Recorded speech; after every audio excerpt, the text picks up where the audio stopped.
നിങ്ങളുടെ മക്കളെ പഠിപ്പിക്കരുത്. മനുഷ്യനെ മനസ്സിലാക്കുക എന്നതിനേക്കാൾ വലിയ വിദ്യാഭ്യാസം ഒരു മത്സര പരീക്ഷകളും നമ്മുടെ മക്കൾക്ക് സമ്മാനിക്കുന്നില്ല. ഇവിടെ തട്ടമിട്ട ഏതെങ്കിലും ഒരു കൂട്ടുകാരി ഒന്ന് സ്റ്റേജിലോട്ട് വരുമോ? തട്ടമിട്ട ഏതെങ്കിലും ഒരു കൂട്ടുകാരി ആ തട്ടൊന്ന് എനിക്ക് ഇട്ട് തരുമോ?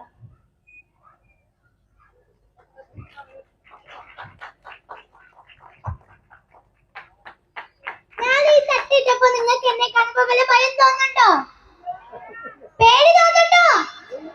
ഉണ്ടോ? ഉണ്ടെങ്കിൽ അത് നമ്മുടെ കാഴ്ചയുടെ അല്ല, കാഴ്ചപ്പാടിന്റെ പ്രശ്നമാണ്. തട്ടമിട്ടതിന്റെ പേരിൽ പഠനം നിഷേധിച്ച ആ കൂട്ടുകാരിക്ക് വേണ്ടി ഞാൻ ഇത്രയെങ്കിലും ചെയ്തില്ലെങ്കിൽ പിന്നെ ഞാൻ ഇത്ര നേരം എന്തിനാ പ്രസംഗിച്ചേ?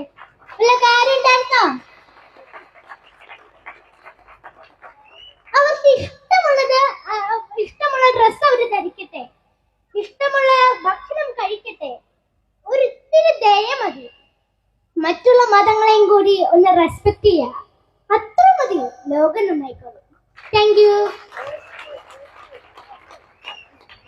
നാളത്തെ നമ്മുടെ നവകേരളത്തെ മുന്നിൽ നിന്ന് നയിക്കേണ്ട ഒരാളാണ് നമ്മളോട് ഇത്ര നേരം സംസാരിച്ചത്.